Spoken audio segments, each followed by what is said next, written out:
Bueno, buenos días y muchas gracias por haberme invitado por la presentación. En los 15 minutos que tengo voy a intentar hacer dos cosas. En primer lugar, hacer una breve historia de no más de 2 o 3 minutos de, que, de en qué consiste el trabajo en nuestra cátedra, en qué tipo de trabajo de investigación se encabalga y posteriormente daré, digamos, un esbozo rápido de los primeros resultados que está teniendo nuestra investigación. Brevemente, nuestra cátedra surge, para pasarlo es, sí, no, no, no. Nuestra cátedra surge a partir de un acontecimiento feliz en la trayectoria de cualquier investigador o investigadora. Es que yo publico un libro en 2016, La cara oscura del capital erótico, donde intento identificar la génesis de los trastornos alimentarios, de la anorexia, la bulimia y trastornos alimentarios no identificados, a partir de las formas de reclutamiento, promoción y mantenimiento en el mercado de trabajo. Es una investigación empírica con un elemento cuantitativo y otro cualitativo, con 45 entrevistas en profundidad, son las que finalmente se acaban explotando en la investigación, donde en distintos sectores profesionales exploro cómo las personas para entrar en ellos y mantenerse han tenido que realizar formas de autocontrol corporal extraordinariamente violentas que han generado estragos. Algunas de ellas diagnosticadas, otras no diagnosticadas. Pero la fenomenología de todas ellas corresponde a lo que podemos llamar en sentido amplio trastornos alimentarios. Una vez hecho, publicado el libro, algunas otras investigaciones, la investigación específicamente cuantitativa se publicó en la Revista Internacional de Sociología, con el título sobre el capital erótico como capital cultural, una exploración de la distribución del IMC en los distintos sectores sociolaborales a partir de la Clasificación Nacional de Ocupaciones. Pues un amigo de Comisión Obrera de Granada, Dani Mesa, en el momento en que yo pasé de la Universidad de Cádiz a la de Granada, me dijo que delegadas sindicales de sindicato estaban leyendo el libro y que me proponían tener un taller con ellas. Y si era capaz de resumir el libro en 5 o 6 páginas.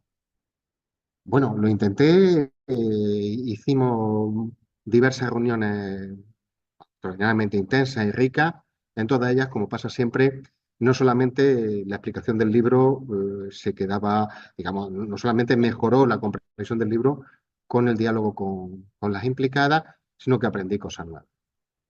Y se nos ocurrió hacer una guía sobre la discriminación corporal en el trabajo, que con un proyecto OTRI, digamos, sin prácticamente financiación, una financiación puramente simbólica, 500 euros, eh, trabajamos junto con personas de Comisión Obrera de Granada y la acabamos publicando. Era un tipo de trabajo de unas 15, 20 páginas en el que intentamos explicarle a delegados y delegadas sindicales cuál es la forma de discriminación que podía encontrarse en el sector de la hostelería, en el sector del comercio, en el sector de las tiendas de moda, pero también en trabajos cualificados, por ejemplo, en las terapias médicas, psicológicas, etcétera. Una vez que hacemos esto, el Instituto de las Mujeres, el Ministerio de Igualdad, se interesa por la guía, que había tenido un efecto modesto pero real en la negociación sindical en Granada y en Andalucía, y nos propone ampliar el trabajo con una cátedra extraordinaria, ampliar el trabajo, profundizarlo y ofrecer una visión más compleja, incluyendo también la experiencia de los hombres. Algo que en la primera guía estaba presente, pero de manera mucho más marginal. Y ese es el trabajo que está haciendo la cátedra, que finalmente se constituye como una cátedra extraordinaria donde participa el Instituto de las Mujeres y la Universidad de Granada. Y bueno, pues, ¿qué contaron hoy? ¿Cuáles son los primeros resultados que estamos teniendo? Que no solo modifican las primeras investigaciones que realizamos, sino también la primera guía. Hemos decidido en la cátedra centrar toda la producción e investigación y, por supuesto, en tareas de transferencia y de formación. Ahí mismo tenía una formación con delegados de Comisión Obrera de Granada. Por eso pedí, os le agradezco, cambiar la sesión. Y la otra parte la estamos concentrando en realizar entrevistas en profundidad. Y tenemos ya realizadas 50 y es sobre ellas que os presento, digamos, el primer análisis. ¿Mm? Hemos reiterado la investigación cuantitativa que hicimos para el libro de 2016, el artículo de la Revista Internacional de Sociología. Los cambios en cuanto a la distribución del índice de masa corporal en los distintos sectores socioprofesionales no son demasiado importantes, pero hay algunos interesantes. Por ejemplo, la bajada radical de peso en hombres con estudios superiores entre 30 y 44 años, y mientras en la primera investigación se diferenciaba en las mujeres un sector joven feminizado de un sector maduro feminizado, hoy las diferencias son escasísimas, no existen, estadísticamente no son significativas. Es decir, que en los sectores donde trabajan mujeres entre 45 y 64 años, la bajada del IMC las equipara con las mujeres de la horquilla de edad anterior, básicamente eso. Son cuatro los espacios de empleo que hemos... ¿Qué pasa? ¿El micrófono? Ah. Son cuatro los espacios de empleo que tenemos definidos por ahora que, eh, que hemos establecido según dos ejes. El primer eje, y es un término muy cargado normativamente, y por supuesto uno no puede explicar de manera satisfactoria lo que significa en tan poco tiempo, es el eje de la explotación económica. Se trata de empleos en los cuales, por decirlo rápido, las personas no encuentran reconocida su aportación, porque los salarios son bajos, las condiciones laborales son extremadamente precarias, ¿m? Y generan, es importantísimo, una serie de efectos a medio plazo que bordean con la enfermedad. Un eje importante de nuestra definición de la explotación es la existencia de la enfermedad o de o de experiencias de malestar físico y psíquico continuado. Pueden ser los dolores físicos, puede ser una sensación de angustia mental, puede ser el recurso a terapia, puede ser una forma de queme, etc. Es decir, en lo que se caracteriza la explotación económica es fundamentalmente en lo que los clásicos llamaban la no reproducción del cuerpo de la trabajadora o el trabajador. Es decir, el tiempo de descanso necesario, de descanso, de ocio, de alimentación, se ve continuamente alterado por lo que podríamos llamar, la frase de Marx, la hambruna canina de plus trabajo, de más trabajo. Marx decía, el capital tiene una hambruna canina de trabajo ajeno, ¿verdad? Eso significa cambio de horarios, horarios de comida cada vez más porosos, trabajo en días que supuestamente uno tenía que descansar, etcétera.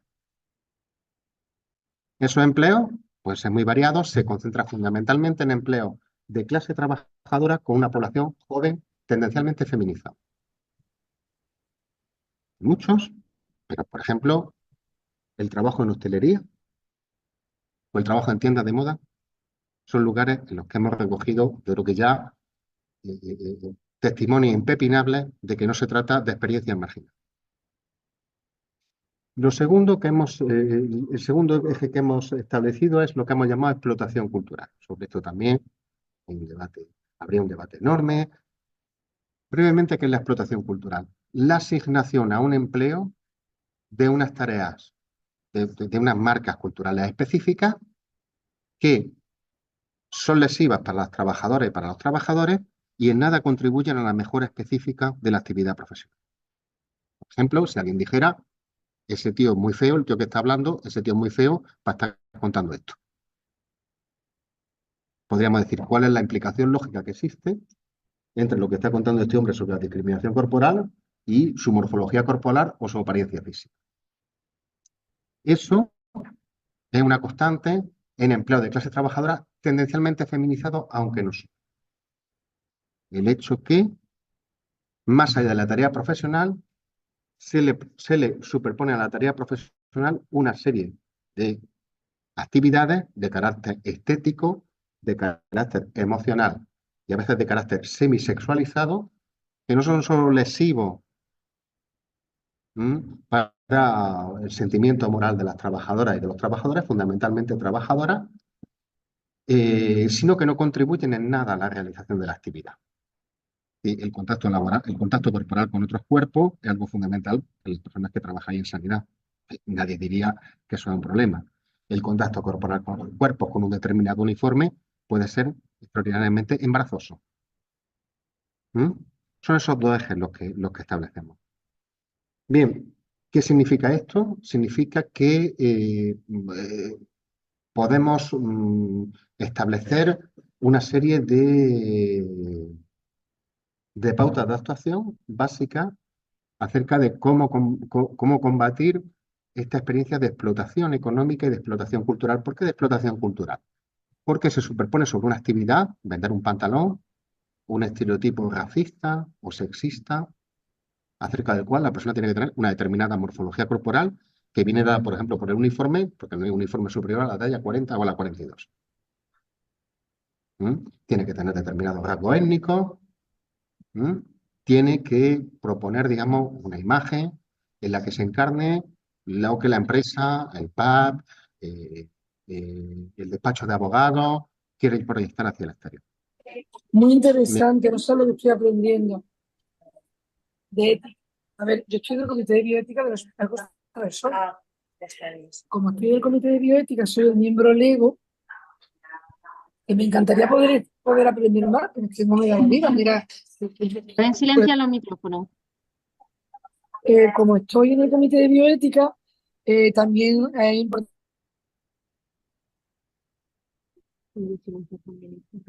Ha querido hacer un carácter dialógico de repente.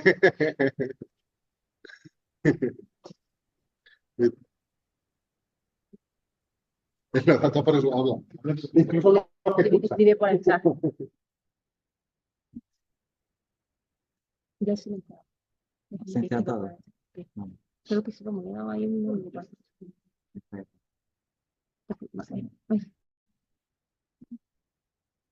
Ya, como de 5 minutos. Bien, me quedan 5 minutos. ¿Cuáles serían, digamos, las formas de actuación que nosotros proponemos, que nosotros y nosotras proponemos? Serían básicamente las siguientes. En primer lugar, el reconocer la experiencia de los empleos o analizar la experiencia de los empleos desde el desgaste físico y psíquico que producen en los trabajadores. Nosotros tenemos muchos indicadores para saber cuál es el desgaste físico y psíquico que un empleo produce en los trabajadores y las trabajadoras. Alguien puede empezar en un empleo, es algo que se ve muy bien cuando repites una entrevista con una persona a lo largo del tiempo, cuando hablas varias veces con esa persona. Alguien puede empezar en un empleo con una sensación de euforia,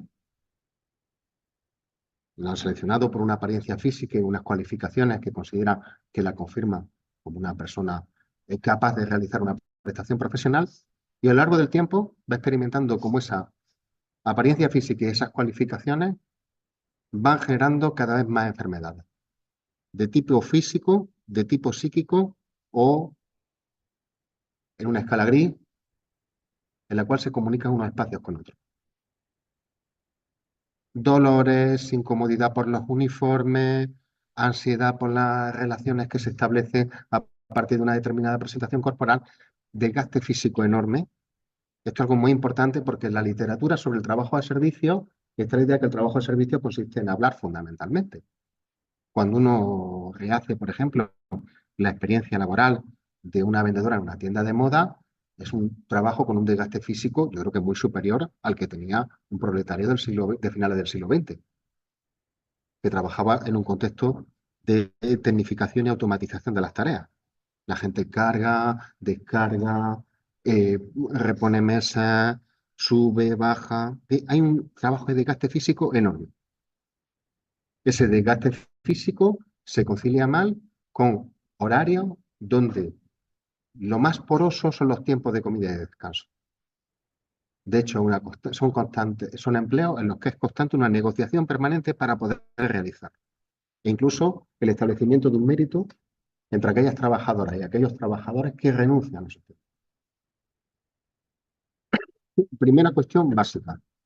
Un empleo hay explotación en un empleo cuando la gente no puede sostenerse en él a medio o largo plazo sin un equipo terapéutico que la acompañe.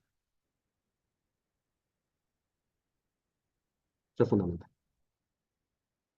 ¿Por qué? Porque en ese caso podríamos pensar que la enfermedad es una forma individualizada de vivencia de la explotación. El desgaste físico y psíquico acontece debido a unas prácticas laborales específicas. La segunda cuestión importantísima.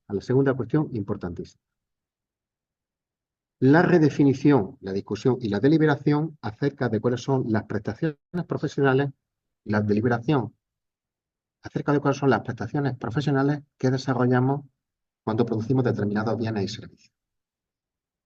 ¿Qué significa esto?